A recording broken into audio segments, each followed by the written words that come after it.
Okay, good evening, guys. This might be of interest to you guys because you guys are, seniors and juniors in high school. So in a couple of years, you are going to college, and we're talking this tonight about tuition fees. Okay, and basically, it was a lawsuit that it was brought to the Florida Supreme Court, and it was hearings last week or sometime last week. I think it was Wednesday, and it's very interesting for you guys. The rising cost of products across the state or across the nation, including gasoline and food, are making a hole on the families across Florida. According to a report by Bloomberg and published in the Huffington Post, in August 15, 2012, medical expenses has almost doubled to a whooping 601%, while food has increased 244%. Now, thousands of students across the state and their families will feel that weight on their pockets when the state will plan an increase on the fees of the tuition. Besides the increase, as you can see, besides the proposed increase on tuition fees, Florida is still one of the cheapest states on the nation talking related to tuition. As you can see, and on the handouts that it was given to you guys before the presentation, Florida is 45 on the nation in tuition fees. As you can see over here, in year 2012, 2011, it was $5,034 per year, and a year later it was $5,626, an increase of 11%. Also, we're going to talk, and this one was reported by the 2011 College Board survey. We also will discuss if what role politics plays in on the price of the tuition cost. University system, how does it work?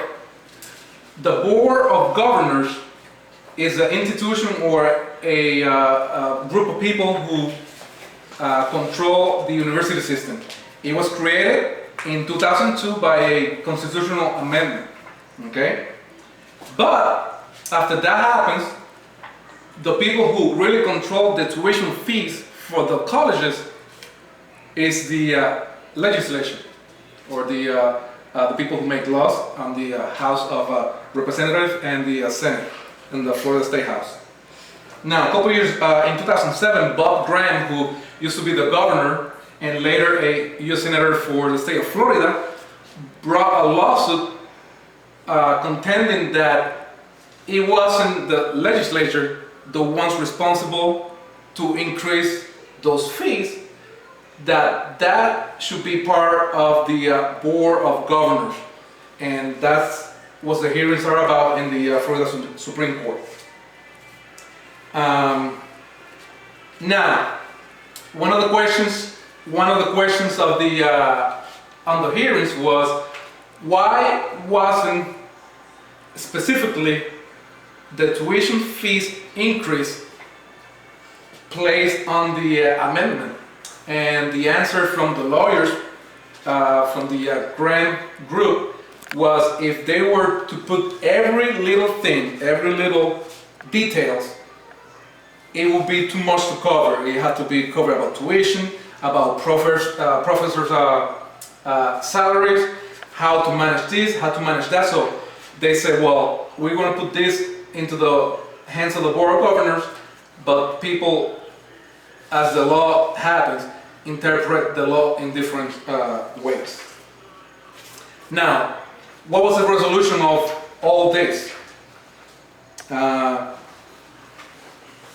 The Board of Governors at one point during the lawsuit, they sided with the plaintiff. The plaintiffs are the ones who are suing. Okay? They were trying to get the court to look at them as the victims. So at one time they sided with them, and then they realized that it wasn't a good idea. So they finally reached an agreement with the court, and the increase will be topped at 15% combined between the two of them.